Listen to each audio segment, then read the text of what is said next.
Good morning. के class 12 के लिए लेक्चर रिकॉर्ड कर रहे हैं।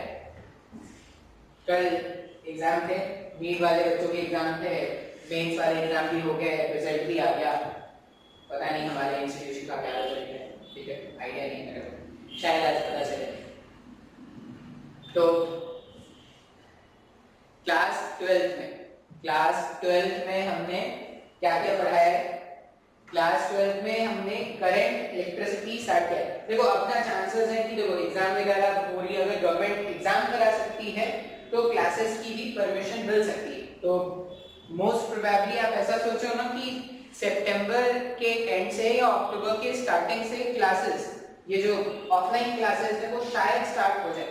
अब ऐसा नहीं कि पीछे ही पड़ जाओ मेरे कि सर आपने बोला था, अरे आपने बोला था, मैं बोल अभी भी रहा हूं। जैसे शायद ये परमिशन मिल रहा है कि बच्चे इंस्टीट्यूशन आके डाउट पूछ सकते हैं। तो अगर बच्चे इंस्टीट्यूशन आके डाउट पूछ सकते हैं, मतलब ऐसा अगर परमिशन मिल रहा है, मतलब क्लासेस की भी परमिशन मिल सकती है। डिपेंड करता है आगे क्या माहौल रहेगा। माहौल वैसे खराब ही हो रहा है, 90,000 95,000 केसेस एक दिन में आते हैं, तो माहौल तो खराब ही हो रहा है, लेकिन ठीक भी हो रहा है। मतलब एक्टिव लोग शायद समथिंग 9 लाख के आसपास ही हमारे पास एक्टिव लोग हैं। बाकी जितने भी 47 लाख लोग जो इफेक्टेड थे उसमें बहुत सारे लोग सही भी हो गए। तो इट्स द पॉजिटिव साइड कि इंडिया में जो इम्पैक्ट है थोड़ा कम है, कंपैरिजन में थोड़ा कम है। लोगों की जो मोर्टेलिटी रेट है वो भी कम है। तो these are the good side. Start करते हैं। अब करंट इलेक्ट्रिसिटी में क्या क्या पढ़ा दिया भाई? करंट इलेक्ट्रिसिटी में क्या पढ़ा दिया? तो करंट क्या होता है, ठीक है, rate of flow of charges के बारे में आपको मैंने बता दिया था। Rate of flow of charges को ही करंट बोलते हैं। करंट में इंस्टेंटेनियस करंट, एवरेज करंट पे कुछ छोटे छोटे क्वेश्चन हमने सॉल्व किए थे जो बहुत ही आसान थे, मतलब ऐसे कोई मुश्किल क्वेश्चन थे नहीं। अब इंस्टेंटेनियस करंट और एवरेज, ये जो एवरेज करंट का मैंने फॉर्मूला तुमको बताया ना, इंटीग्रेशन आई dt अपॉन dt, ये याद रखना। ये अल्टरनेटिंग करंट जब हम चैप्टर पढ़ेंगे क्लास नहीं, इसी टॉपिक का इलेक्ट्रोमैग्नेटिज्म का लास्ट चैप्टर होगा, एसी नहीं लास्ट होगा क्या, नहीं सेकंड लास्ट होता है, सेकंड लास्ट चैप्टर जो होगा अल्टरनेटिंग करंट, तब मैं आपको बताऊंगा ये आई एवरेज कैलकुलेट हमने अभी जो सीखा है इंटीग्रेशन आई dt अपॉन इंटीग्रेशन dt वहां पर काम आएगा, ठीक है। अच्छा, फिर इसके पहले वाले लेक्चर में हमने क्या किया था? करंट और ड्रिफ्ट वेलोसिटी में रिलेशन बताया था। अब ड्रिफ्ट वेलोसिटी क्या है? तो ड्रिफ्ट वेलोसिटी में ऐसा बोला था कि कोई भी कंडक्टर जो है उसके पास बहुत सारे फ्री इलेक्ट्रॉन्स हैं। कोई भी कंडक्टर है अगर, तो उसके पास बहुत सारे फ्री इलेक्ट्रॉन्स हैं, और मान लो कंडक्टर ऐसे रखा हुआ है, मतलब मैंने कोई पोटेंशियल का डिफरेंस क्रिएट नहीं किया है, अभी हमने बस ऐसे ही कंडक्टर को रखा है। तो यहाँ पर जो इलेक्ट्रॉन्स होंगे या जो पॉजिट्रॉन्स होंगे या इलेक्ट्रॉन होंगे, जो भी मान लो, जो इलेक्ट्रॉन्स होते हैं वो क्या करते हैं, वो रैंडम मोशन करके वापस से अपने ओरिजिनल पोजीशन पर आ जाते हैं। इसका मतलब ये है कि यहाँ पर रखे हुए इलेक्ट्रॉन्स मूव तो कर रहे हैं, लेकिन कभी भी कोई नेट चार्ज का डिस्प्लेसमेंट नहीं होता था।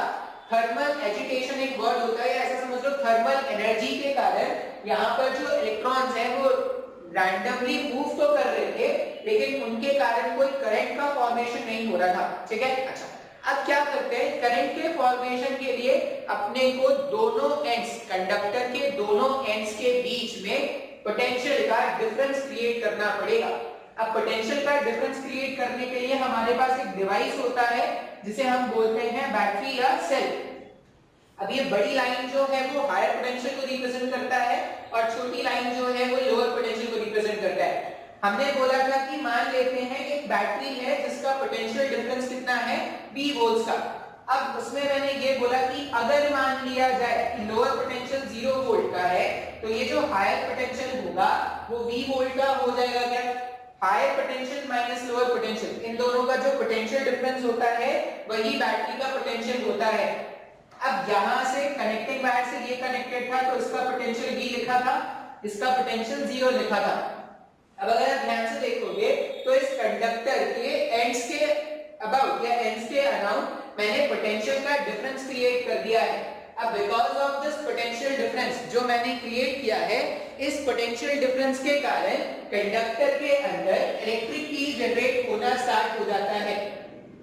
अब यहाँ पे लोगों के मन में डाउट आता है कि सर आपने इलेक्ट्रोस्टैट्स में बोला था कि कंडक्टर के अंदर इलेक्ट्रिक फील्ड नहीं होता, लेकिन यहाँ पे तो आप इलेक्ट्रिक फील्ड बता रहे हो। तो याद रखेंगे, कंडक्टर में हम बात करते थे आइसोलेटेड कंडक्टर्स के बारे में। आइसोलेटेड कंडक्टर्स अगर होते हैं तो वहां पर पोटेंशियल डिफरेंस क्या होता है, या वहां पर पोटेंशियल क्या होता है, सॉरी वहां पर जो इलेक्ट्रिक फील्ड होता है वो जीरो होता है, ठीक है। इंड्यूस्ड चार्जेस वहां पे डेवलप होते हैं, जिसके कारण क्या होता है, अंदर में कंडक्टर के अंदर में नेट फील्ड जीरो हो जाता है। इस केस में ये जो है वो आइसोलेटेड नहीं है, ये बैटरी से कनेक्टेड है, मतलब ये बैटरी ये इंश्योर करेगा कि चार्जेस का फ्लो चलता रहे।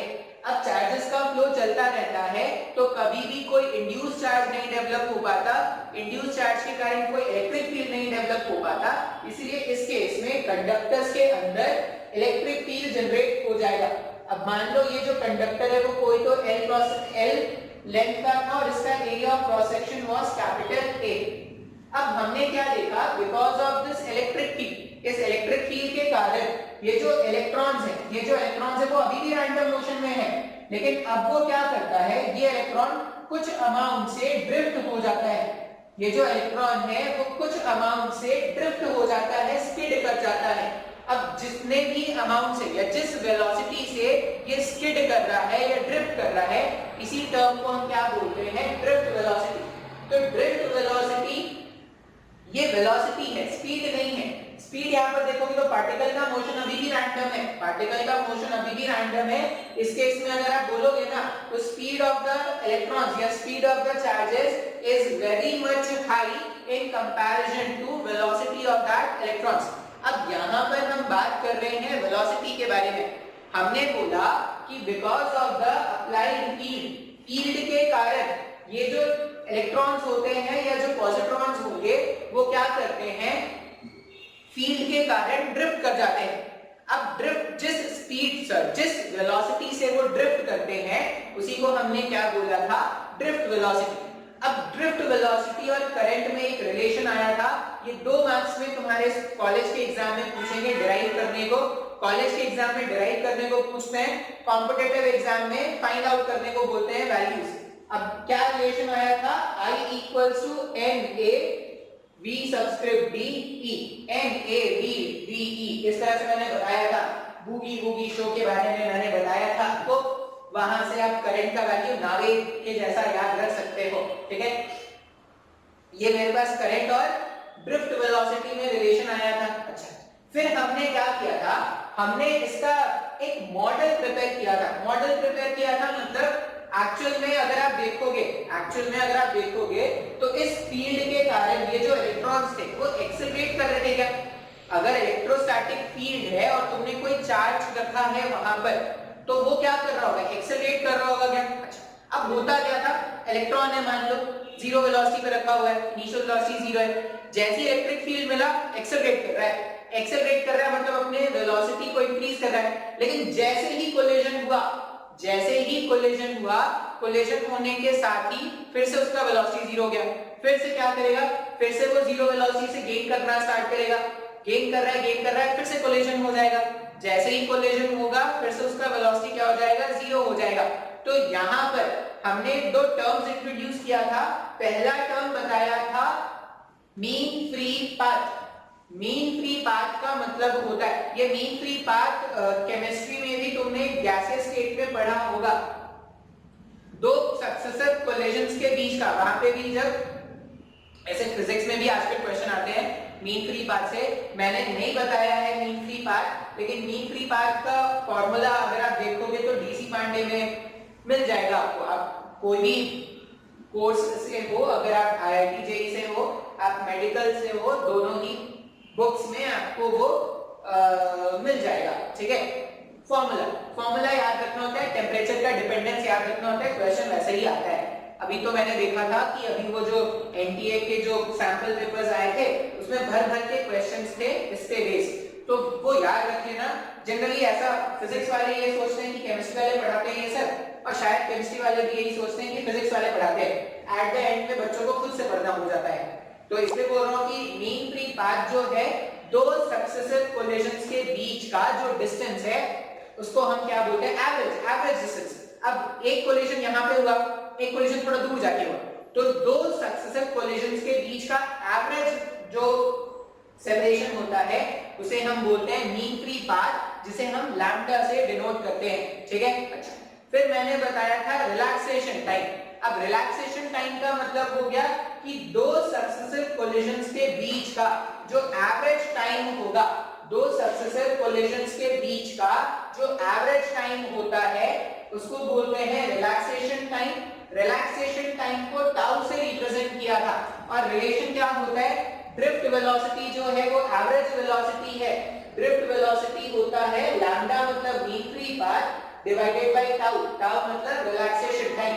तो लैम्डा अपॉन टाउ अगर आप कर दोगे तो वो क्या हो जाता है, lambda upon tau is equal to drift velocity. अच्छा, अब हमने और क्या पढ़ा था कि ये जो इलेक्ट्रॉन्स है या ये जो प्रोटॉन इलेक्ट्रॉन जो भी है, आप किसी को भी मान लो, एक्चुअल में तो देखो एक्चुअल में इलेक्ट्रॉन्स ही होते हैं, लेकिन हम मानेंगे ऐसा कि पॉजिटिव चार्जेस मूव करेंगे, मतलब जिस भी डायरेक्शन में इलेक्ट्रॉन चलेंगे ना, ऐसा मान लेंगे कि उसके ऑपोजिट डायरेक्शन में प्रोटॉन्स चल रहे हैं, ऐसा मानने का होता है। लेकिन एक्चुअल में it's the electron that is moving and not the positive charges. Positive charges are stored inside the nucleus and it is very difficult to extract a proton, extract a positive charge from the nucleus. आगे जाके सब radio activity में सीखेंगे, ठीक है, बहुत काम का चैप्टर होगी रेडियो एक्टिविटी, वहां पे न्यूक्लियस को डिसइंटीग्रेट करके देखेंगे कि अगर न्यूक्लियस को तोड़ा तो क्या मिलेगा, भर भर के एनर्जी मिलेगी। आइंस्टाइन का थ्योरी ऑफ रिलेटिविटी भी यूज हो जाता है वहां पर। अब Vd का वैल्यू मैंने लिख दिया टाउ, लैम्डा अपॉन टाउ। अच्छा, अब दो सक्सेसिव कोलिजन के बीच का जो डिस्टेंस था लैम्डा, लैम्डा को अपन क्या लिखते हैं, ut plus s equals to ut plus half at square का फॉर्मूला भी यूज कर सकते हैं। अब मैंने क्या बोला था कि इलेक्ट्रॉन जो है वो चलना स्टार्ट करेगा रेस्ट से। अब इलेक्ट्रॉन अगर रेस्ट से चलना स्टार्ट करेगा तो ut वाला टर्म तो गायब, ut वाला टर्म गायब, तो सीधा क्या लिखेंगे, half acceleration into t square लिखेंगे। तो यहां पर लिखते हैं हाफ एक्सेलरेशन किसके कारण है, तो ये जो इलेक्ट्रोस्टैटिक फील्ड है, इलेक्ट्रोस्टैटिक फील्ड है उसके कारण इसमें फोर्स कितना लगेगा, इसमें जो फोर्स लगता है वो लगता है E times of capital E, और अगर मुझे एक्सेलरेशन फाइंड करना है तो मास ऑफ इलेक्ट्रॉन से क्या कर देंगे, डिवाइड कर देंगे। तो हाफ a t का स्क्वायर मतलब टाउ का स्क्वायर। इस तरह से मीन फ्री पाथ लिखते हैं। अब लैम्डा के प्लेस में लैम्डा को टाउ टाइम्स ऑफ Vd लिखा जा सकता है क्या, तो टाउ टाइम्स ऑफ Vd जो है वो half e me tau square. Tau से ये टाउ टाउ टाउ आपस में लड़ लड़ के मर जाएंगे, टाउ टाउ टाउ टाउ मर गया अगर, tau tau tau tau tau tau tau वो tau e mass of electron into tau, इस तरह से आ गया। अभी मैंने ड्रिफ्ट वेलोसिटी को हमने क्या देखा था, ड्रिफ्ट वेलोसिटी और करंट में एक रिलेशन है। यहां से अगर कोई मुझसे ड्रिफ्ट वेलोसिटी का वैल्यू पूछता ना, तो Vd को मैं क्या लिखता, Vd को मैं लिखता I upon NaE, I upon NaE। तो Vd के प्लेस में I अपॉन NaE रख दो, I upon NaE equals to half E capital E mass of electron times of tau.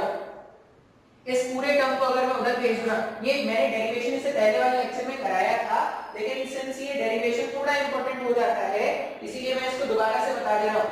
Generally college के एग्जाम में डिराइव करने को पूछते हैं और न्यूमेरिकल्स तो आते ही हैं, जेई वाले बच्चों के लिए, मेडिकल वाले बच्चों के लिए, दोनों तरह के बच्चों के लिए जो पढ़ते हैं उनके लिए एग्जाम में ये क्वेश्चन आएंगे। जो नहीं पढ़ते उनके लिए तो कुछ भी आता है, उनको तो सब आता है।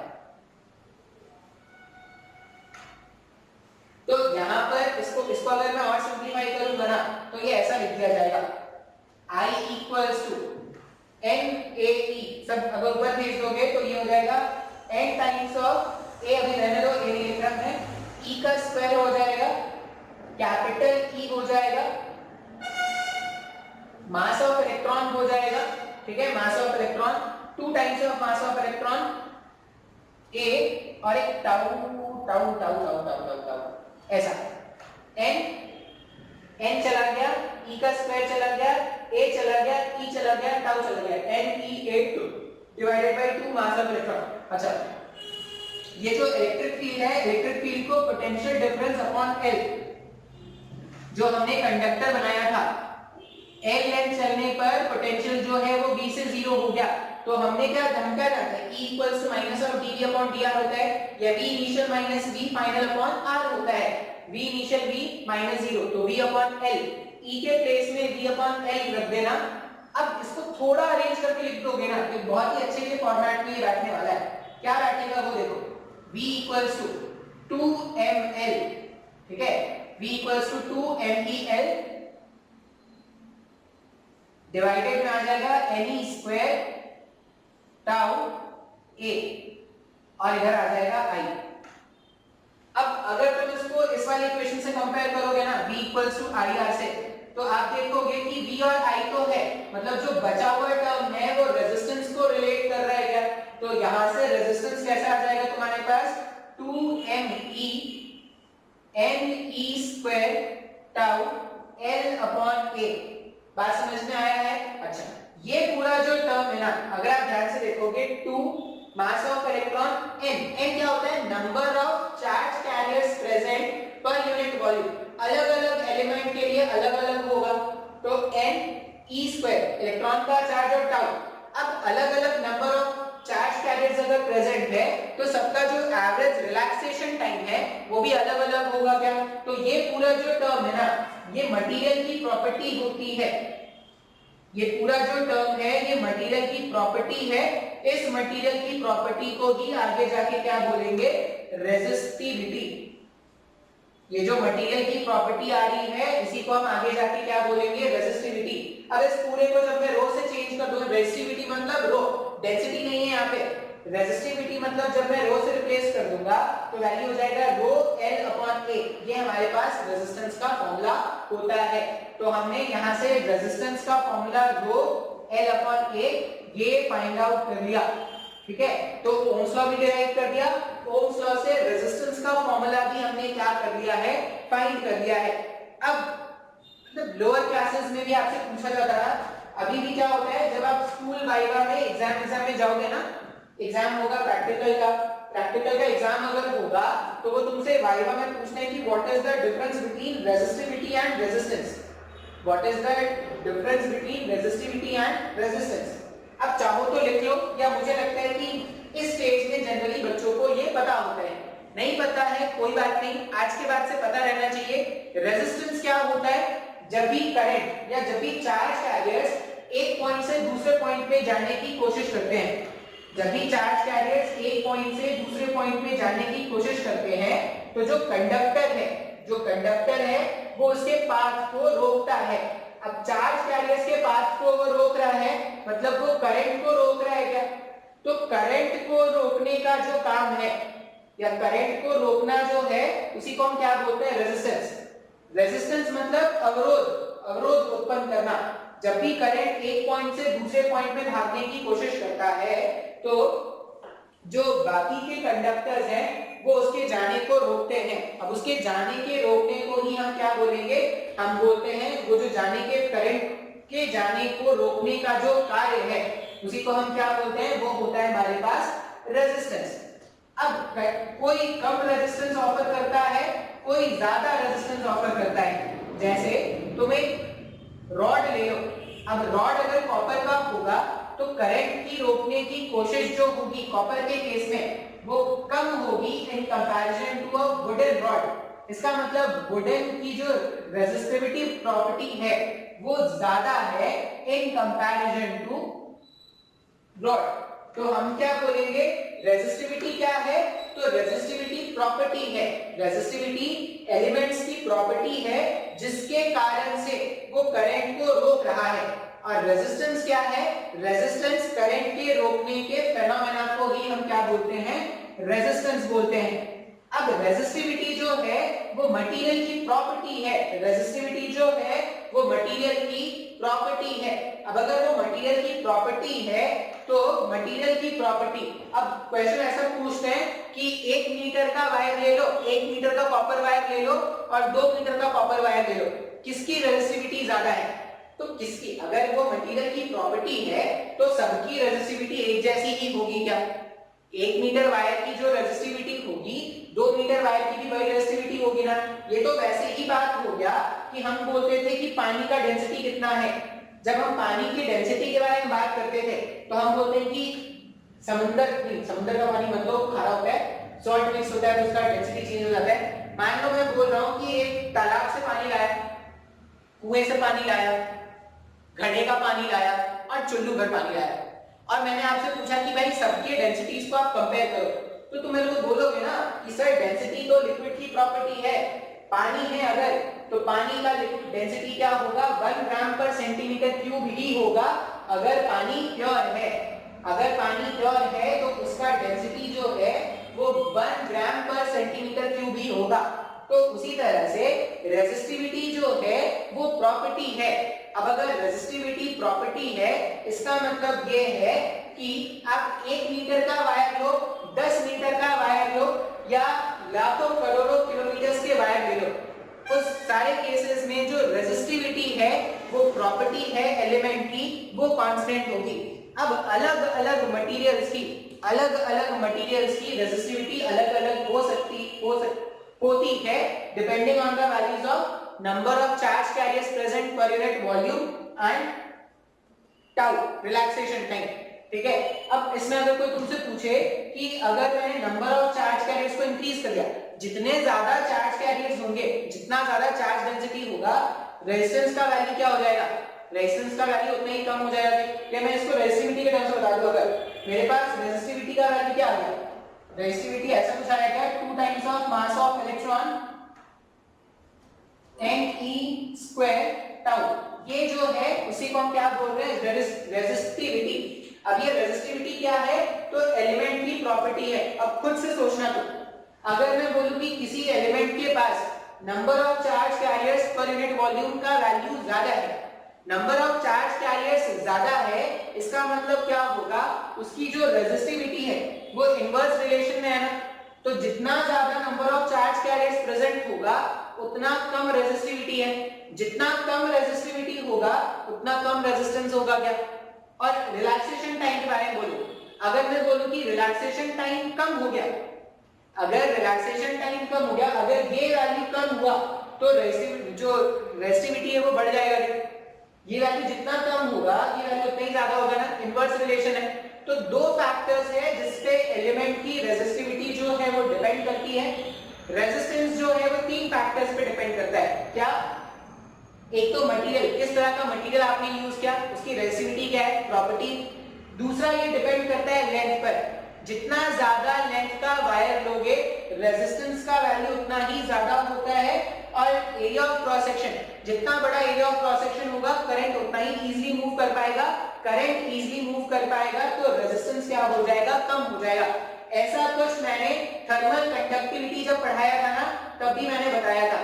थर्मल कंडक्टिविटी हीट ट्रांसफर वाले चैप्टर में जब पढ़ाया गया था तभी वहां पर रेजिस्टिविटी और वहां पे कंडक्टिविटी और रेजिस्टेंस का यूज या उसका कंसेप्ट सिखाया गया था आपको। आपको इतना क्या करना है, याद रखना है। अब आज के लेक्चर में अच्छा इनके यूनिट्स के टर्म्स में बात कर लेते हैं। रेजिस्टेंस का ऐसा यूनिट होता है, इस तरह से बनाते हैं टोपी, और टोपी को क्या बोलते हैं, ओम। ठीक है, आप इस टोपी को 1 वोल्ट पर यूनिट एम्पियर भी बोल सकते हो। 1 वोल्ट पर एम्पियर, वोल्टेज अपॉन करंट का जो रेशियो होता है उसी को रेजिस्टेंस बोलते हैं। तो 1 वोल्ट 1 एम्पियर लिख देना डिवाइड करके, या इसको क्या बोल सकते हो आप, ओम बोल सकते हो। फिर रेजिस्टिविटी का अगर कोई यूनिट पूछेगा तो रेजिस्टिविटी देखो, ये मेरे पास फॉर्मूला है, रेजिस्टेंस जो है वो रो L अपॉन A है।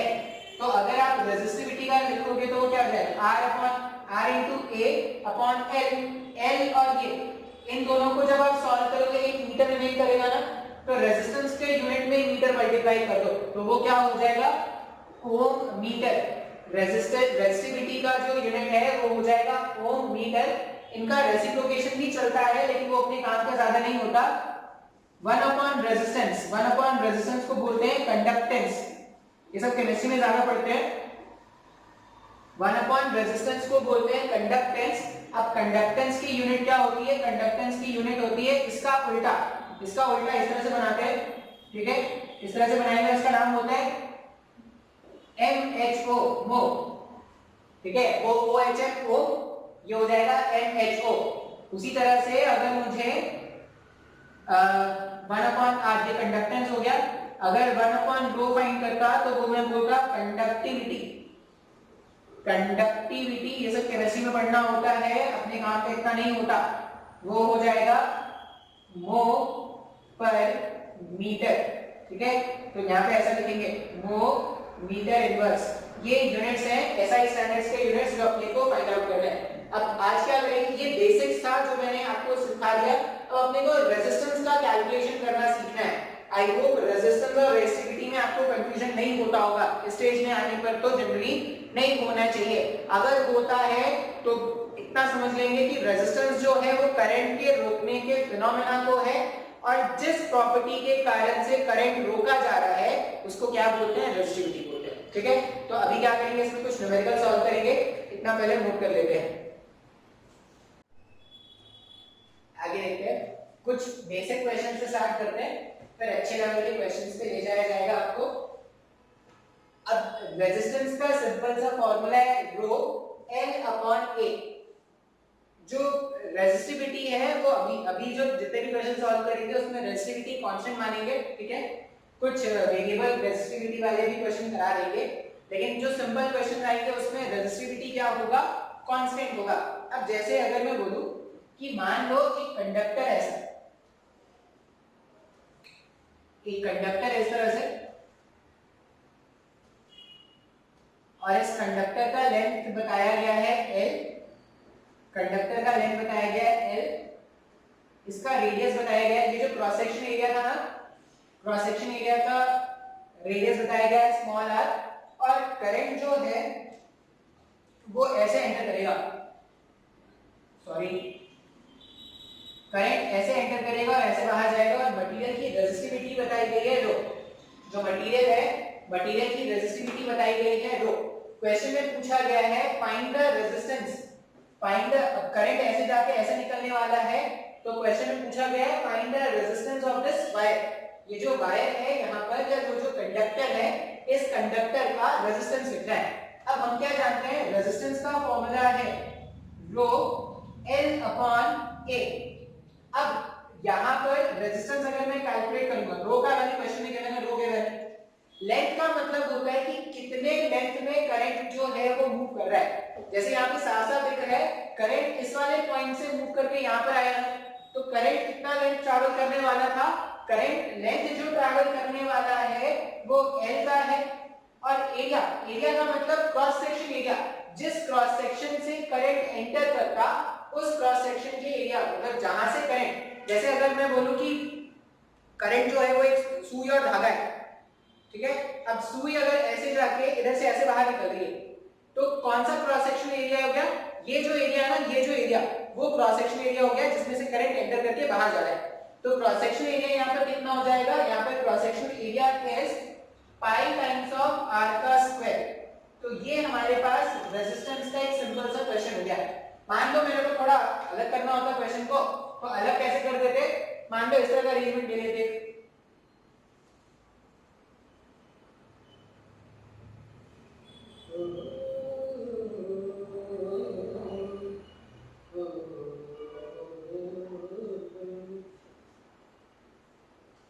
मान लो इस तरह से ये करंट है I1, और I1 के लिए जो रेजिस्टेंस है वो है R1।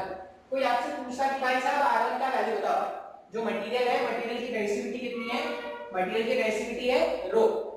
अब बोलोगे सर यहाँ पे कौन सा एरिया है, ये तो क्यूब है, क्यूब के 6 फेसेस हैं, 6 फेसेस के 6 एरियाज हो जाएंगे, तो कौन सा एरिया कंसीडर कर रहे हैं वो कैसे जानेंगे, तो कौन सा एरिया कंसीडर करना है वो जानने के लिए करंट जो है वो इस वाले फेस से एंटर करेगा और इसके जस्ट ऑपोजिट वाले फेस से बाहर निकलेगा। क्या करंट इस वाले फेस से एंटर करेगा और इसके जस्ट ऑपोजिट वाले फेस से बाहर निकलेगा।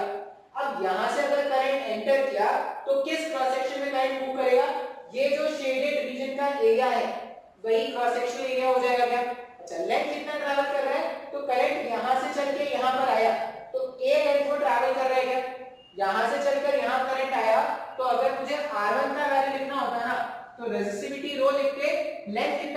करना था स्मॉल ए का, स्मॉल ए का लेंथ ट्रैवल करना था और क्रॉस सेक्शनल एरिया यहाँ पर BC है क्या, तो ये मेरे पास R1 का वैल्यू हो जाता current for the resistance for the flow of I1 current. लेकिन मान लो क्वेश्चन ऐसा होता कि करंट I2 जो है, करंट I2 इस वाले फेज से एंटर करके इस वाले फेज से बाहर निकल रहा है, इस केस में अगर आप देखोगे तो रेजिस्टेंस चेंज हो जाएगा। ऐसा नहीं सोचेंगे कि अगर ये कंडक्टर है तो इसका रेजिस्टेंस जो है वो हमेशा R है। अगर कंडक्टर मान लो करंट यहां से जाके इधर से बाहर निकल रहा है, मान लो इसका रेजिस्टेंस R है, लेकिन अगर करंट ऐसे जाके ऐसे बाहर निकलता तो वही R रेजिस्टेंस होता क्या, नहीं, ये गलत सोच रहे हैं। क्रॉस सेक्शन एरिया चेंज हो जाएगा, लेंथ चेंज हो जाएगा, तो रेजिस्टेंस का वैल्यू क्या होगा, चेंज हो जाएगा। क्या चेंज नहीं होता, तो रेजिस्टिविटी ऑफ द मटेरियल जो है वो चेंज नहीं होगा। अब यहाँ पर अगर मैं R2 का वैल्यू फाइंड आउट करूँ ना, तो देखो करंट को कितना लेंथ चलना है, यहाँ से यहाँ पर करंट चलेगा तो करंट को B लेंथ ट्रैवल करना है, करंट को जो लेंथ ट्रैवल करना है वो कितना है B, और किस क्रॉस सेक्शन से, इस वाले क्रॉस सेक्शन से, ये जो मैंने ब्लैक से अभी शेड किया है इस वाले क्रॉस सेक्शन से इसको मूव करना है। तो अगर आप इसका एरिया लिखोगे तो A into C क्या हो जाएगा, इसका एरिया हो जाएगा। इस तरह से हम क्या करेंगे, R1 और R2 का वैल्यू फाइंड आउट करेंगे। अब थोड़े अच्छे क्वेश्चन करेंगे इसमें, ये बेसिक क्वेश्चन है, ठीक है। कभी-कभी मैं बोलता, मान लो ये अभी मैंने सॉलिड सिलेंडर लिया था, मैं अगर रिंग के शेप का एलिमेंट लेता, मतलब मैं ऐसा बोलता है एक सिलेंडर है उसके अंदर, जैसे यहाँ पर ये मैं करा लिया, बस यहीं पे देख लो, बताइए देता हूँ, सॉल्व नहीं कराऊंगा और बता दूंगा, इतना पहले रब कर लेते हैं।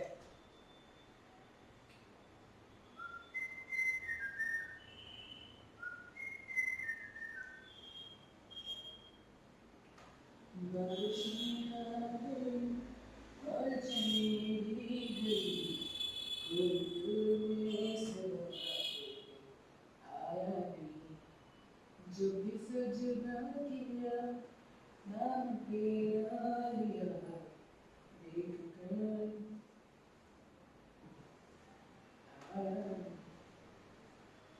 दिल तो है पर जाने जो धड़का ही नहीं है कब से एक बार मेरी रब से।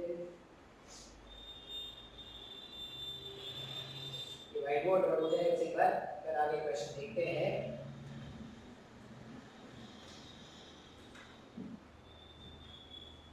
घर टूट गया भाई, बताओ, नहीं घर नहीं, ऑफिस टूट गया है, ठीक है वो लड़की थोड़ा ज्यादा बोलती है, मतलब घर तोड़ दोगे किसी का, कोई ज्यादा बोलेगा तो घर तोड़ दोगे, ये तो गलत है ना। देखते हैं आगे। अब क्या है ना, क्वेश्चंस के लेवल को थोड़ा बढ़ाया जाए। ऐसा बोला गया है कि इस तरह से हॉलो सिलेंडर, हॉलो खाली,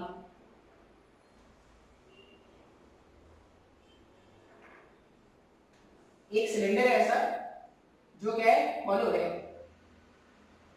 hollow hollow hollow hollow cylinder जो है hollow hollow hollow hollow cylinder है, हॉलो सिलेंडर एक ले रहे हैं, और हॉलो सिलेंडर में इसका जो इनर रेडियस है वो बताया गया है R1 का, और इसका जो आउटर रेडियस है वो बताया गया है R2 का, ठीक है। ये इसका क्या बोलते हैं, साइड व्यू है। अगर आप इसका फ्रंट व्यू देखते हैं ना, तो फ्रंट व्यू आपको ऐसा कुछ दिखेगा, ऐसा कुछ, ठीक है। अभी मैं इसको अगर ऐसे बाहर निकालूंगा तो पूरा सिलेंडर बनके बाहर आ जाएगा। ये बोला गया है ये जो रेडियस है वो R1 की है और ये जो रेडियस है वो है R2 का। इसका जो रेजिस्टिविटी है वो रो का गिवन है, और यहां से यहां का लेंथ जो है वो है L, इसका जो लेंथ है वो क्या है, L। अब अगर मैं बोलता कि करंट जो है वो यहां से एंटर करके ऐसे बाहर निकल रहा है, ये मैं करा नहीं रहा, ये बस आप देख के बता देना। करंट अगर यहां से एंटर करके यहां से बाहर निकल रहा है, तो अगर आप ध्यान से देखोगे तो कितने क्रॉस सेक्शनल एरिया में करंट को मूव करना है, तो जो खाली है, जो एम्प्टी स्पेस है, वहां पर तो करंट को मूव ही नहीं करना। तो अपन जब इसका रेजिस्टेंस लिखेंगे ना, इसके यहां से करंट एंटर करके जब यहां से बाहर निकलता, तो रेजिस्टिविटी के प्लेस में रो लेते थे, कितना लेंथ ट्रैवल करना है, तो L लेंथ ट्रैवल करना है अपने को, और एरिया ऑफ क्रॉस सेक्शन, किस एरिया ऑफ क्रॉस सेक्शन में करंट मूव करेगा, तो करंट जो है वो मूव करेगा पाई बड़े वाले रेडियस का स्क्वायर माइनस छोटे वाले रेडियस। यहाँ पे रिंग का एरिया कंसीडर करेंगे क्या?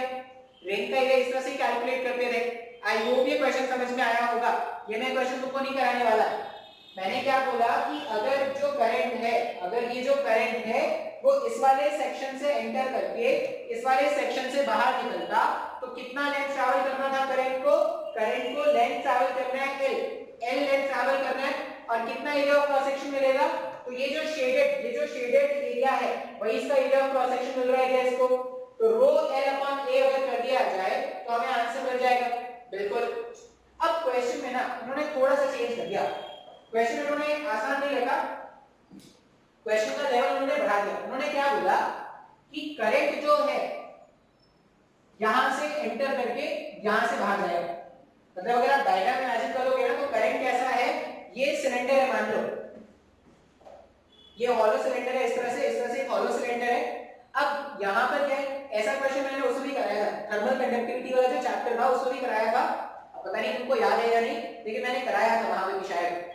अब ऐसा सिलेंडर है और करंट क्या होगा, इनर वाले फेस में से, ये जो इनर सिलेंडर है, इनर वाले सिलेंडर में से बाहर वाले सिलेंडर की तरफ ऐसे बाहर निकलेगा, रेडियल या आउटवर्ड हर डायरेक्शन में।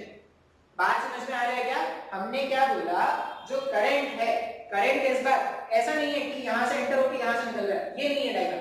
करंट क्या है, अंदर वाले सरफेस में से बाहर वाले सरफेस की तरफ आ रहा है। अब यहां पर अगर तुमको कोई पूछे कि रेजिस्टेंस का वैल्यू बताओ, तो ठीक है रेजिस्टेंस का वैल्यू बताएंगे। लेंथ कितना ट्रैवल करना पड़ेगा करंट को? करंट जो है, करंट अगर यहां से, करंट अगर इस वाले पॉइंट से मूव करके इस वाले पॉइंट पर आएगा, करंट अगर इस वाले पॉइंट से मूव करके इस वाले पॉइंट पर आएगा तो कितना लेंथ ट्रैवल करना पड़ रहा है करंट को? R2 minus R1 length current को ट्रैवल करना पड़ेगा क्या? सब मेरे को समझ में नहीं आएगा, बहुत ही लॉजिकल है, सोचो तो आराम से। हम बोल रहे हैं ऐसा, मतलब क्या बोला जा रहा है कि ये इनर सरफेस है और ये आउटर सरफेस है। करंट को इनर सरफेस से फ्लो करते हुए आउटर सरफेस तक आना है। अब अगर करंट को फ्लो करते हुए इनर सरफेस से आउटर सरफेस तक आना है, बात समझ में आ रहा है, तो कितना लेंथ ट्रैवल करना पड़ेगा करंट को? करंट को जो लेंथ ट्रैवल करना पड़ेगा वो ये ट्रैवल करना पड़ेगा क्या? अब ये लेंथ कितना हो जाएगा जो मैंने रेड से बनाया है, यहां से यहां R2 है, यहां से यहां R1 है, तो R2 माइनस R1 का लेंथ ट्रैवल करना पड़ेगा क्या? सर ये तो समझ में आ गया सर। अच्छा एरिया क्या लोगे? अगर मेरे को रेजिस्टेंस फाइंड करना है तो आप एरिया क्या लोगे? एरिया अगर मैं बात करूं तो एरिया कौन सा लोगे? इनर एरिया लेंगे क्या? अगर आप इनर एरिया लोगे, सिलेंडर का कर्व्ड सरफेस एरिया, सिलेंडर के केस में जो कर्व्ड सरफेस एरिया होता है वो 2 * पाई * r * h होता है क्या? 2 times of pi r h ऐसा कुछ होता है। अब यहां पर h का मतलब क्या है? l, h का मतलब l है, लेकिन आप रेडियस कौन सा कंसीडर करोगे? अंदर का रेडियस r1 है, बाहर का रेडियस r2, आप कौन सा एरिया कंसीडर करोगे? अगर आप ध्यान से सोचोगे ना तो r1 और r2 यहां पर जो रेडियस है, एक्चुअल में इस क्वेश्चन में डिफिकल्टी क्या है या कॉम्प्लेक्सिटी क्या है, तो एरिया ऑफ क्रॉस सेक्शन जो है ना वो हर इंस्टेंट का चेंज हो रहा है। सर नहीं आया समझ में, ध्यान से सोचो। जब करंट एकदम इनर वाले फेस में मूव करेगा, एकदम इनर वाले फेस में, तो करंट को कितने एरिया में मूव करना है? करंट को 2 पाई r1 * l इतने एरिया में करंट को मूव करना है क्या? हाँ या ना? अब r1 से r2 जाने तक, r1 से r2 जाने तक उसका रेडियस लगातार बढ़ता जा रहा है। r1 से r2 जाने तक अगर उसका रेडियस लगातार बढ़ता जा रहा है, इसका मतलब जो उसका सरफेस एरिया है वो लगातार चेंज हो रहा है। r1 से r2 जाने पर उसका रेडियस अगर बढ़ता जा रहा है, इसका मतलब उसका जो सरफेस एरिया है वो लगातार चेंज होता जा रहा है। अच्छा सर ये नहीं समझ में आया, लॉजिकली सोचो ना, ये सिलेंडर, खाली सिलेंडर कैसे बनता होगा? एक ऐसे खाली सिलेंडर रखा हुआ है, ठीक है, इसके ऊपर सिलेंडर का एक और लेयर चढ़ा, इसके ऊपर सिलेंडर का एक और लेयर चढ़ा, इसके ऊपर सिलेंडर का एक और लेयर चढ़ा। इस तरह से जब लेयर पे लेयर चढ़ाते जाओगे तो इस तरह का डायग्राम फॉर्म होगा क्या? उसमें इनर रेडियस r1 का है और आउटर रेडियस कितना है? r2 का है। अब किसी ने तुमसे पूछा कि यहां पर क्रॉस सेक्शन एरिया बताओ, तो तुम क्रॉस सेक्शन एरिया किसका बताओगे? इनसाइड वाले सिलेंडर का, आउटसाइड वाले सिलेंडर का, या इंटीग्रेशन करना पड़ेगा यहां पर? तो अगर आप लॉजिकली सोचोगे तो सिंस रेडियस बार बार चेंज हो रहा है, रेडियस बार बार चेंज हो रहा है, तो जो एरिया होगा जिसमें करंट मूव कर रहा है वो भी चेंज हो रहा है क्या? हाँ या ना? तो अभी अगर ध्यान से सोचोगे ना तो यहाँ पर देखो उसको अप्रोच कैसे करेंगे क्वेश्चन। हम क्या करेंगे, यहां से r डिस्टेंस जाके, स्मॉल r डिस्टेंस जाके एक एलिमेंट कट कर लेंगे सर, dr लेंथ का, ठीक है। स्मॉल r डिस्टेंस जाके, ये डायग्राम ध्यान से देखना, स्मॉल r डिस्टेंस जाके हमने क्या कर लिया, इस तरह का एक एलिमेंट कट कर रहे हैं, और ये जो मैंने एलिमेंट कट किया है वो पूरा अंदर तक है Ln, ये जो एलिमेंट है वो पूरा क्या है, अंदर तक है Ln। अब अगर आप लॉजिकली सोचोगे तो यहां पर ध्यान से देखना, जब करंट यहां से यहां गया होगा, तो ये जो रेड से मैंने शेडेड बनाया है वो कुछ रेजिस्टेंस ऑफर करेगा क्या? हाँ या ना? अब अगर मैं रेजिस्टेंस का वैल्यू लिखूं, वो जो मैंने एलिमेंट बनाया है उसका अगर मैं रेजिस्टेंस लिखूं, मैं लिख रहा हूं छोटा रेजिस्टेंस D कैपिटल R, छोटा रेजिस्टेंस मैं लिख रहा हूं D कैपिटल R। अब D कैपिटल R का वैल्यू अगर मैं बात करूं कि मुझे इस वाले पॉइंट से इस वाले पॉइंट पर आना है तो कितना लेंथ ट्रैवल करना पड़ेगा, मुझे कोई dr लेंथ ट्रैवल करना पड़ेगा ना। मैंने जो एलिमेंट लिया, एलिमेंट हमने कैसा लिया है, सेंटर से कोई स्मॉल r डिस्टेंस पर जाकर dr थिकनेस का हमने एक पूरा रिंग कंसीडर किया और उसको वो पूरा l लेंथ तक पीछे एक्सटेंड कर रहा है। अब अगर मुझे dr लिखना होता तो dr का मतलब हो गया ये जो शेडेड रीजन मैंने बनाया है इसका मुझे क्या करना है, इसके कारण जो रेजिस्टेंस होगा वो मुझे फाइंड आउट करना है।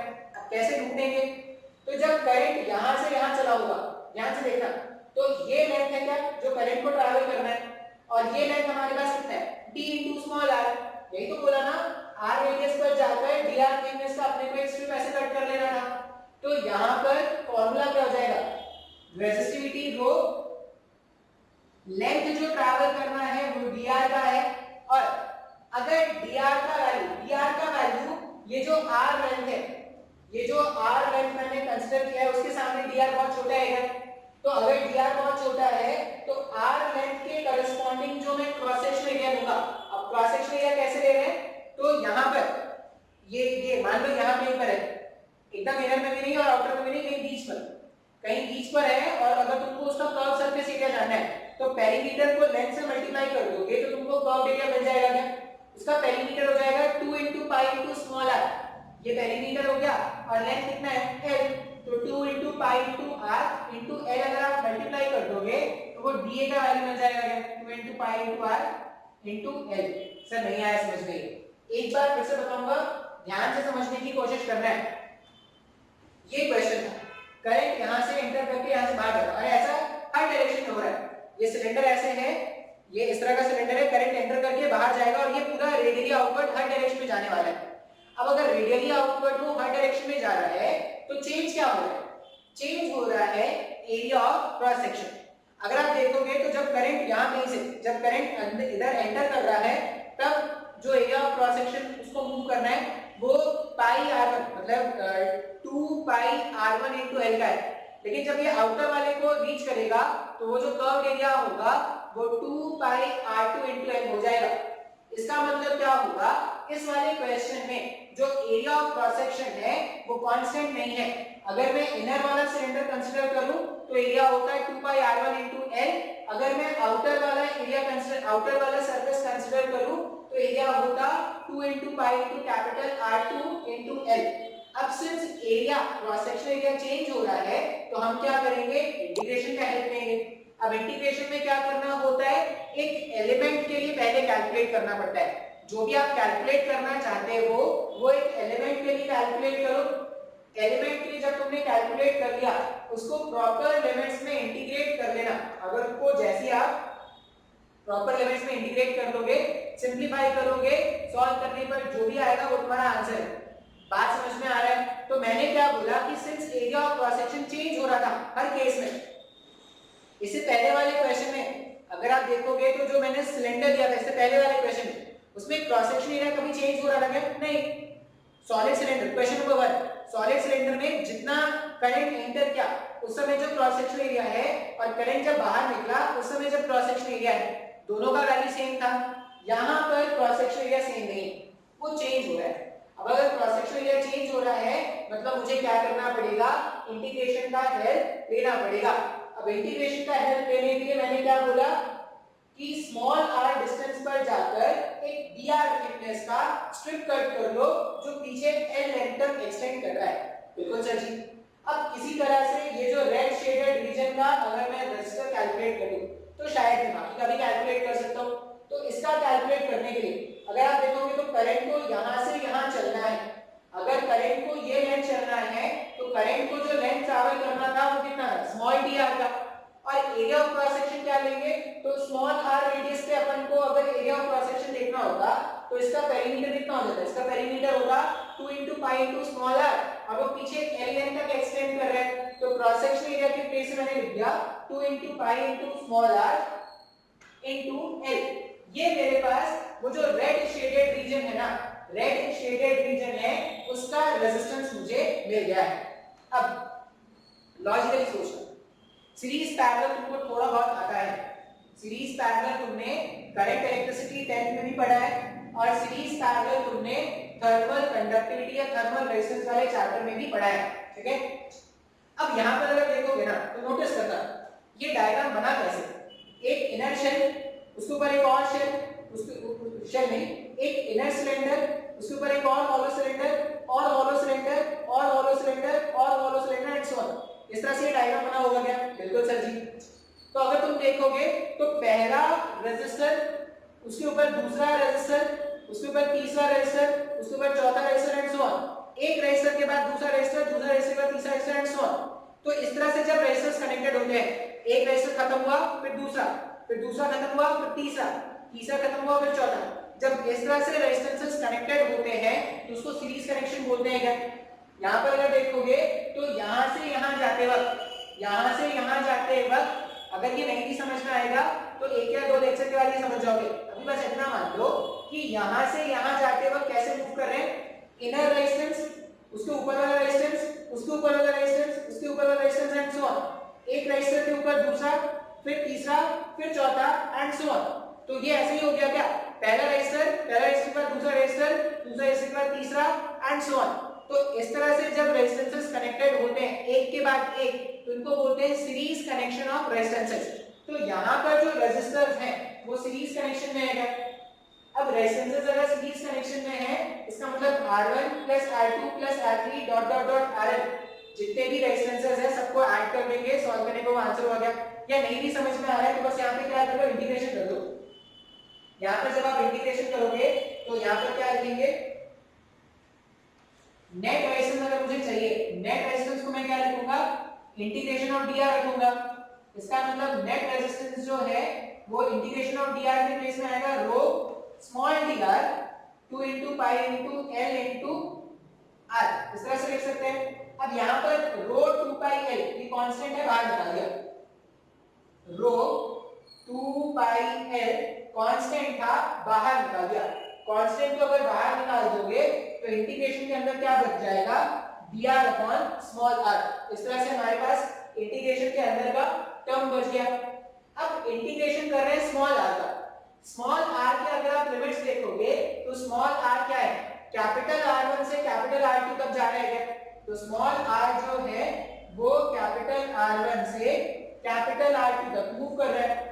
अब dr अपॉन r का इंटीग्रेशन करना है, dr अपॉन r का इंटीग्रेशन ln r हो जाता है क्या, dx अपॉन x का इंटीग्रेशन ln x होता है। तो यहाँ पर सिंपलीफाई करने के बाद जो रेजिस्टेंस आएगा वो आ जाएगा है rho upon 2 pi l, rho upon 2 pi l dr upon r हो जाएगा ln r।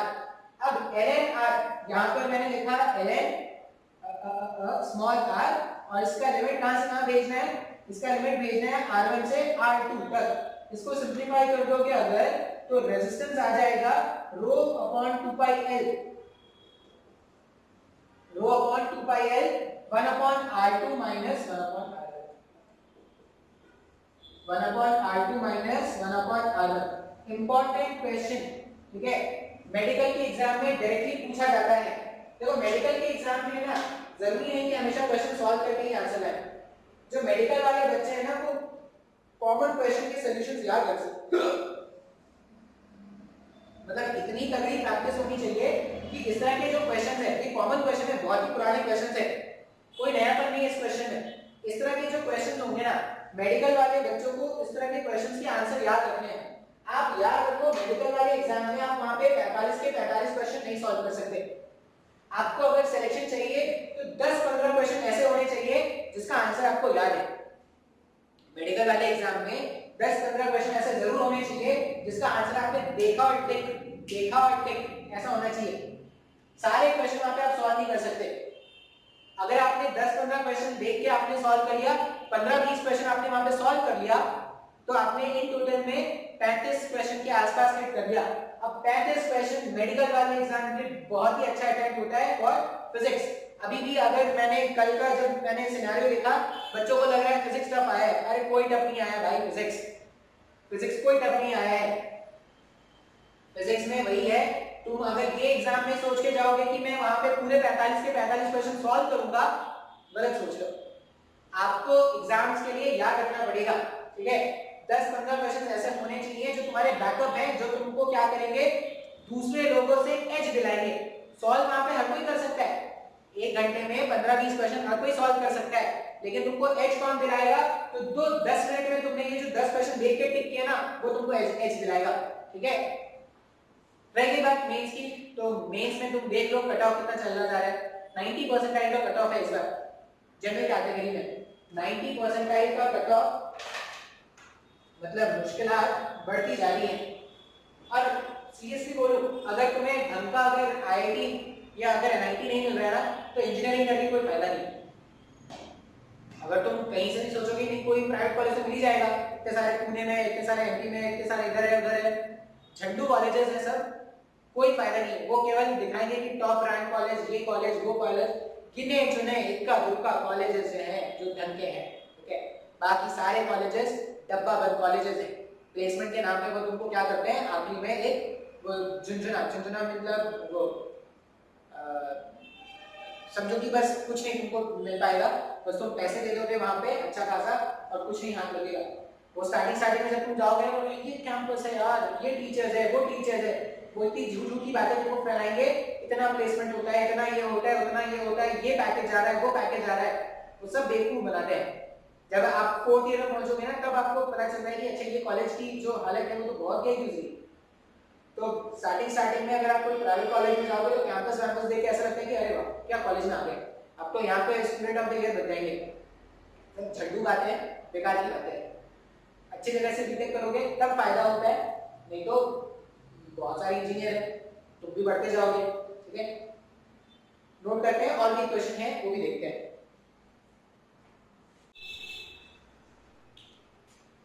नेक्स्ट में देखते हैं। अब कैसा है ना, बिल्कुल वही पैटर्न का क्वेश्चन है। मतलब अगर तुमको तरीका समझ में आ गया होगा तो तुमको कोई प्रॉब्लम नहीं होगा, और अगर तरीका नहीं समझ में आया होगा तो तुम्हारे लिए तो नया ही लगेगा। अब क्वेश्चन कैसा है, वो कैविटी वाले प्रॉब्लम हमने सॉल्व किए थे, याद है क्या? मान लो इस तरह का हमारे पास एक कंडक्टर था और हमने क्या कर दिया है, कंडक्टर के अंदर में कैविटी काट के रख दिया है। ये क्या है, स्फीयर है, सर्कल नहीं है भाई साहब ये, ठीक है। ये क्या है, स्फीयर है, और स्फीयर के अंदर में हमने क्या किया था, कैविटी काट के रख दिया था। ये है R1, ये है R2। अब शेड कर देते हैं इसको।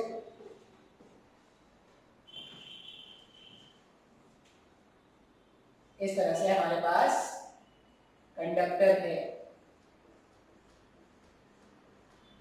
अब क्या बोला गया है कि अगर जो करंट है वो इस वाले पॉइंट से ऐसे रेडियली बाहर निकल रहा है हर डायरेक्शन में। ये ब्लू लाइन से मैं क्या दिखा रहा हूं, करंट दिखा रहा हूं। ये जो करंट है वो रेडियली आउटवर्ड निकल रहा है 3 डायमेंशन में। तो इस अरेंजमेंट का आपसे क्या पूछा गया है, रेजिस्टेंस पूछा गया है। ऐसा ही क्वेश्चन मैंने थर्मल रेजिस्टेंस में भी कराया होगा, आई होप, मतलब मेरे को जहां तक याद रहता है मैं कराता ही हूं। उस समय शायद मैंने बोला होगा कि मैं आगे नहीं कराऊंगा, लेकिन सिंस तुम्हें याद नहीं है इसलिए मेरे को ये कराना पड़ता है।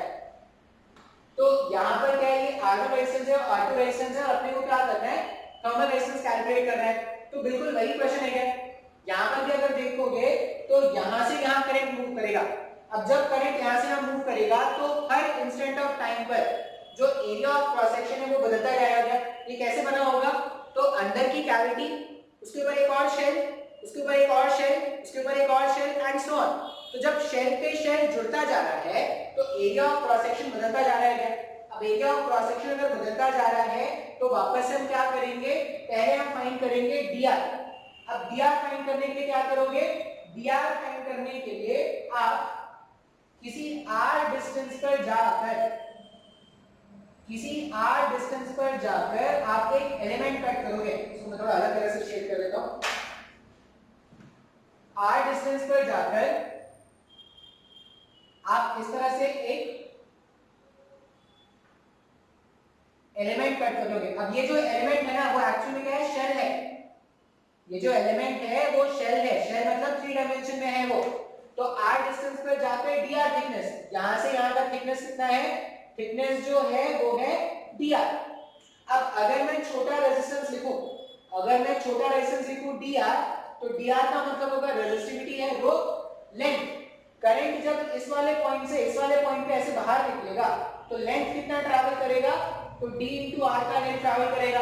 dr का लेंथ को क्या कर रहा है, ट्रैवल कर रहा है। और एरिया ऑफ क्रॉस सेक्शन, अगर आपको area of cross section find करना है तो स्फीयर है, मतलब एक शेल है, हॉलो शेल, इसका तुमको कर्व एरिया फाइंड करना है। अब इसका कर्व सरफेस एरिया क्या लिखते हैं, 4 पाई r स्क्वायर लिखते हैं क्या, 4 पाई r स्क्वायर इसका कर्व सरफेस एरिया है। तो अगर मैं शेल जो था, जो शेडेड शेल है, उसका एरिया लिखूं तो वो हो जाएगा 4 पाई स्मॉल r स्क्वायर। बात समझ में आ रहा है क्या, 4 पाई स्मॉल r स्क्वायर। अब अगर मुझे टोटल रेजिस्टेंस फाइंड करना है, टोटल रेजिस्टेंस के लिए क्या करेंगे, dr का इंटीग्रेशन कर देंगे। जब dr का इंटीग्रेशन करेंगे मतलब ऐसा कुछ लिख देंगे, that implies resistance is equal to rho upon 4 pi constant था, बाहर निकाल दिया, इंटीग्रेशन के अंदर आ रहा है dr upon small r square, और ये r के लिमिट कहां से कहां जाएंगे, r1 से r2। अब dr upon r square का जब आप इंटीग्रेशन, ऐसा इंटीग्रेशन मैंने बहुत बार बताया है कि माइनस ऑफ 1 upon r होता है, आप चाहो तो याद रख सकते हो। तो रेजिस्टेंस ऐसा आ जाएगा, वो equals to minus of rho 4 pi 1 upon r, r1 r2। इसको जब आप सिंपलीफाई करोगे ना तो r आ जाएगा rho upon 4 pi 1 upon r2 minus 1 upon r1। ये हमारे पास आंसर आ जाएगा। तो अगर तुमको पैटर्न समझ में आया है तो कोई प्रॉब्लम नहीं होगा, और अगर पैटर्न नहीं समझ में आया है तो तुम्हारे लिए अभी भी ये क्या होगा, नया क्वेश्चन होगा। लेकिन ऐसे क्वेश्चन करंट इलेक्ट्रिसिटी में भी सिखाए गए तुमको, थर्मल कंडक्टिविटी में भी सिखाए गए थे। तो अगर एक जैसे क्वेश्चन 10 बार आएंगे तो 10 बार सिखाने का जहमत ही होता है ना, मुश्किलात, हाँ, 10 बार सिखाने का मुश्किलात या जहमत I'll not take that जहमत। अगर सीखना है किसी को तो वो एक बार में भी सीख सकता है, 10 बार भी पढ़ाने के बाद वो नहीं सीख सकता। एक और क्वेश्चन है, वो भी करा देता हूँ, अच्छी प्रमाण क्वेश्चन है, 2 मिनट लगेगा तो करा ही देता हूँ। ऐसी वेरिएबल रेजिस्टेंस में वो भी है, बस वहां का इंटीग्रेशन थोड़ा मुश्किल हो जाता है। जैसे अभी के तो इंटीग्रेशन, पहले वाले क्वेश्चन में इंटीग्रेशन आया था dr अपॉन r का, सेकंड वाले में आ गया dr अपॉन r स्क्वायर। अब जो इंटीग्रेशन थोड़ा टफ हो जाएगा, लेकिन इतना भी कोई टफ नहीं होगा कि नहीं कर पाओगे। देखा होगा एनसीईआरटी का एग्जांपल का क्वेश्चन चाहिए, एक्सरसाइज का क्वेश्चन चाहिए, इस तरह का डायग्राम, फ्रस्टम,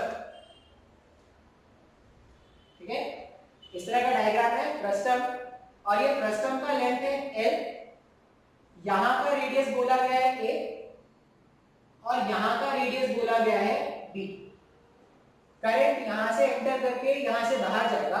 आपसे पूछा गया है कि what will be the resistance. Current जो है वो a वाले एंड से एंटर करके b वाले एंड से बाहर जाएगा।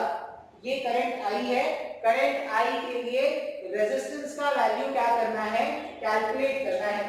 अब फिर से क्वेश्चन को कैसे सॉल्व करते हैं, तो क्वेश्चन को सॉल्व करने के लिए क्या करेंगे, यहां से x डिस्टेंस पर जाकर एक y रेडियस का, इसको कट करोगे तो डिस्क पे डिस्क बनना स्टार्ट हो जाएगा क्या, तो x दूरी पर जाकर dx थिकनेस का और y, अब यहाँ पर x भी वेरिएबल है और y भी वेरिएबल है, यहाँ पे इसका जो रेडियस है वो भी नहीं पता, और x दूरी पर जाकर dx थिकनेस का एक डिस्क कट कर लिया गया है। बात समझ में आ रहा है क्या, हमने यहाँ पर एलिमेंट कैसा लिया, हमने बोला कि a वाले एंड से x दूरी पर जाकर, a वाले एंड से x दूरी पर जाकर y को रेडियस मानते हुए एक dx थिकनेस का डिस्क, एक dx थिकनेस का डिस्क कट कर लो। अब यहां पर जब आप रेजिस्टेंस, इसका रेजिस्टेंस फाइंड करोगे dr, इसका रेजिस्टेंस, करंट को क्या करना है, इस वाले एंड से इस वाले एंड पे जाना है, तो dx लेंथ करंट को मूव करना होगा, तो लिखेंगे रेजिस्टिविटी रो, लेंथ के प्लेस में लिखेंगे dx, रेजिस्टिविटी रो, लेंथ के प्लेस में लिखेंगे dx, रो dx, और एरिया ऑफ क्रॉस सेक्शन अगर देखोगे तो एरिया ऑफ क्रॉस सेक्शन हो जाएगा पाई बाई स्क्वायर। ये जो एरिया होता, ये मेरा एरिया ऑफ क्रॉस सेक्शन हो गया ना, अब उसका रेडियस अगर y है तो एरिया ऑफ क्रॉस सेक्शन क्या लिखेंगे, पाई टाइम्स ऑफ y स्क्वायर लिखेंगे। अब अगर आप ध्यान से देखोगे ना तो x भी वेरिएबल, y भी वेरिएबल, नेट रेजिस्टेंस क्या हो जाएगा, नेट रेजिस्टेंस ऐसा हो जाएगा, रो अपॉन पाई कांस्टेंट था, यहां पर आ जाएगा dx अपॉन y स्क्वायर। अब ये इंटीग्रेशन कर पाओगे क्या, बिल्कुल नहीं, ये इंटीग्रेशन तभी कर पाएंगे जब दो में से कोई एक वेरिएबल को एलिमिनेट कर दिया जाए। अब x भी वेरिएबल है, y भी वेरिएबल है, तो कैसे एलिमिनेट करेंगे, एलिमिनेट करने का एक ट्रिक होता है, एक तरीका होता है जो याद रखना होता है। मान लीजिए a b c d e और ये एंगल है थीटा। अब a b d e c ये जो मेरे पास जो ट्रायंगल बन रहा है, अगर मैं छोटे वाले ट्रायंगल में tan थीटा लिखता ना, ये जो छोटा ट्रायंगल है इसमें अगर मैं tan थीटा लिखूंगा तो ध्यान से देखना, ये दूरी मेरे को जाननी है, यहां से यहां की दूरी, यहां से यहां, ये पूरा रेडियस y था, और ये दूरी यहां से यहां की दूरी a है क्या, तो ये जो बची हुई दूरी है ये y माइनस a होगा ना, ये जो बची हुई दूरी है वो y माइनस a होगा, और यहां से यहां ये कितना है x, तो छोटे वाले ट्रायंगल में अगर मैं tan थीटा लिखूंगा तो y minus a upon x, ऐसा प्रश्न मैंने पहले भी कराया है, पहले भी तरीका बताया था कि एलिमेंट में ये सब्स्टिट्यूशन कैसे किया जाता है, y minus a upon x, और यही बड़े वाले ट्रायंगल से अगर आपको लिखना होता तो यहां से यहां का लेंथ चाहिए। अब ये पूरा था b, उसमें से a माइनस कर दोगे तो b माइनस a बचेगा क्या, तो ये हो गया b माइनस a, और टोटल लेंथ कितना इसका l। इसका मतलब अपन क्या लिख सकते हैं, दैट इंप्लाइज, क्या लिखा जा सकता है यहां से, इसको अगर थोड़ा सिंप्लीफाई कर दें तो x के प्लेस में ऐसा लिख सकते हैं क्या, x equals to l times of y minus a divided by b minus a। x के प्लेस में ये लिख देंगे ना, x, इसको अगर मैं सॉल्व करूंगा तो x के प्लेस में आ जाएगा l y minus a divided by b minus a, इस तरह से लिखा जा सकता है। अब x और y में मेरे पास रिलेशन आ गया, आप चाहो तो y को एलिमिनेट कर लो, यहाँ पर आप चाहो तो x को एलिमिनेट करो। अब अगर आप y के टर्म्स में इंटीग्रेशन करोगे ना तो y का लिमिट कहां से कहां जाएगा, y का अपने को लिमिट पता है क्या, हाँ, y का सबसे छोटा लिमिट a होता और y का सबसे बड़ा लिमिट b होता, और अगर आप x के टर्म्स में इंटीग्रेशन करोगे तो x का इंटीग्रेशन 0 से l तक करते हैं, तो यहाँ पर क्या करते हैं ना, y को ही एलिमिनेट करते हैं। अगर y को एलिमिनेट करना है, यहां से देखना तो ऐसा लिख सकते हैं क्या, x times of b minus a, ये b माइनस a को जब भेज दिया, divided by l plus a, ये y के बराबर लिखा जा सकता है। अब अगर ये y के बराबर लिखा जा सकता है तो y का स्क्वायर भी यहाँ पे सब्स्टिट्यूट कर सकते हैं। नो डाउट कैलकुलेशन थोड़ा मुश्किल हो जाएगा, लेकिन अगर आपने y का वैल्यू ढूंढ लिया तो यहाँ पर y स्क्वायर का वैल्यू पुट कर देंगे। y स्क्वायर का वैल्यू पुट करने के बाद जैसे ही इंटीग्रेशन करोगे, सिंपलीफाई करोगे, वो आंसर आएगा। अब मैंने इतने सारे क्वेश्चन करा दिए इंटीग्रेशन वाले, तुमको ऐसा लग रहा होगा कि सर बहुत मुश्किल इंटीग्रेशन आएगा, तो बहुत मुश्किल इंटीग्रेशन नहीं आएगा। आसान सा इंटीग्रेशन होता है, लिमिट्स पुट करना होता है, सिंपलीफाई करोगे, सॉल्व करोगे, आंसर आ जाएगा। खुद से ट्राई करके देखना। मैंने ऐसा क्वेश्चन कभी तो कराया आपको, कंडक्ट वो थर्मल रेजिस्टेंस वाले चैप्टर में कराया है, इसलिए मैं इसके आगे और सॉल्व नहीं करने वाला। अब इसके आगे आप खुद से सॉल्व करना, सिंपलीफाई करोगे, जो भी आएगा वो तुम्हारा आंसर होगा। तो ये मैंने रेजिस्टेंस के कैलकुलेशन पर कुछ क्वेश्चन सॉल्व कराया।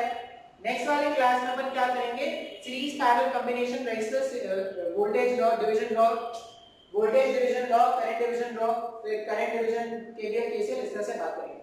मतलब हम धीरे-धीरे क्या करेंगे, सर्किट पे बात करना स्टार्ट करेंगे। तो बेसिक इंट्रोडक्शन चैप्टर खत्म हो गया है, अब सर्किट सॉल्व करना सीखेंगे। तो इसको आप ट्राई करना खुद से, इतना ही मेरे तैयार है।